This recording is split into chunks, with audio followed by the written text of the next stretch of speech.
MMA in 2023 is likely to be an even more exciting sport than it is today. With the continued growth of the sport, more fighters from more countries will be competing in the events, and the level of competition will be higher than ever. We can expect to see up-and-coming high-level athletes dominating the octagon and the return of some familiar faces. 2023 is going to be a big year, and we are going to give you 5 reasons why. We are MMA Authority, and we are here to deliver you all things mixed martial arts. The ending might shock even the biggest MMA fans, so stick around to find out. Here are 5 reasons why 2023 could be one of the greatest years yet for the UFC. Number 5. UFC will be celebrating its 30th anniversary. Okay, so it's true that 2013, the promotion's 20-year anniversary, wasn't treated as any bigger of a deal than any other year.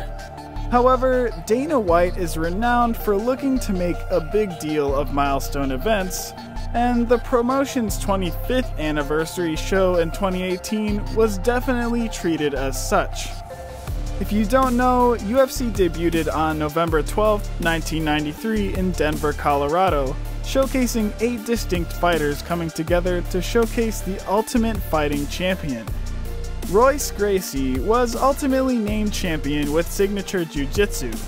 In his signature style, Gracie tapped out Ken Shamrock in the opening round. The tournament had no weight classes and was bare knuckle. Hopefully, like the NBA, the UFC will bring out the 30 best fighters in history to commemorate the moment. Number 4. Coming of a new age. In 2022, the UFC showcased some of the most unique talents, but 2023 may be the year Paddy Pimblett, Jack Della Maddalena, Raul Rosas Jr., Adrian Yanez, and Shavkat Rakhmonov, among others, make their mark. The rankings in UFC are also so unpredictable. It's difficult to foresee what will happen to the majority of UFC titles in 2023. Many of the new champions are far more vulnerable than their predecessors. This unpredictability is a good sign for an exciting year. So before continuing the video, why don't you uppercut the like button and subscribe to never miss out on any of the latest from MMA Authority. Number 3. UFC is back on the move. Before UFC 270, the rules were changed regarding COVID policies. The UFC decided to become more lenient towards its coaches, managers, and fighters. Per UFC, no testing is required if you have proof of vaccination on record with UFC, or if you can provide proof upon check-in at the host hotel, digital copy, photo, hard copy, etc. That's what UFC officials said in the letter sent to fighters. If the UFC does not have your proof of vaccination on record, and if you cannot provide proof of vaccination in person, you will be considered unvaccinated and must test as per the procedures below. Fighters and coaches, similar to NBA and NFL standards. This rule change means in 2023, UFC is going back on the road and bringing more live shows to its fans. Dana White, in an interview with ESPN's Brett Okamoto, details how he wants to get back to South Korea and Canada. He wants to get an event into Australia and even Africa. Number 2. Illegal gambling in the UFC.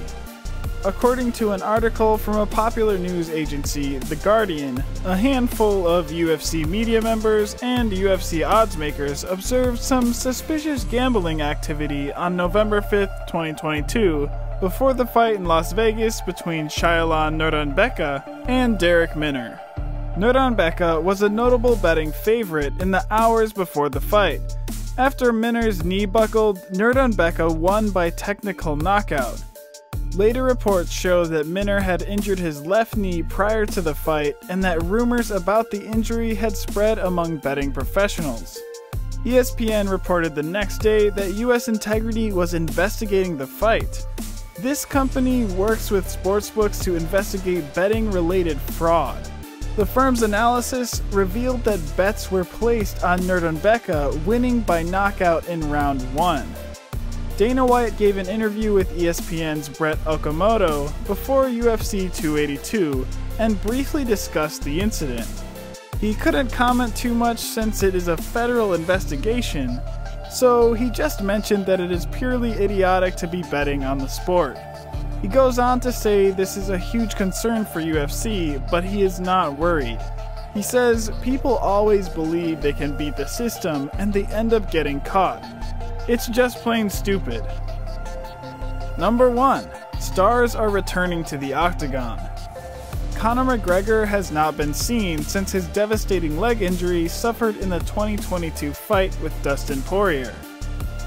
Jon Jones has been out of action since February 2020.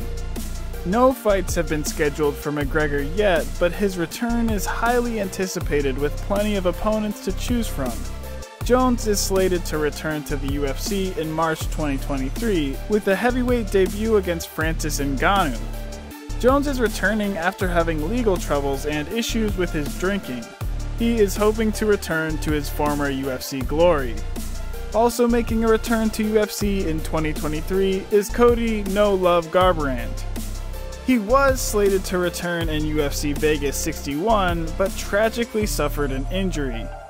Garbrandt is scheduled to return to battle at UFC 285. Let us know your opinion in the comments section below. That was all for today.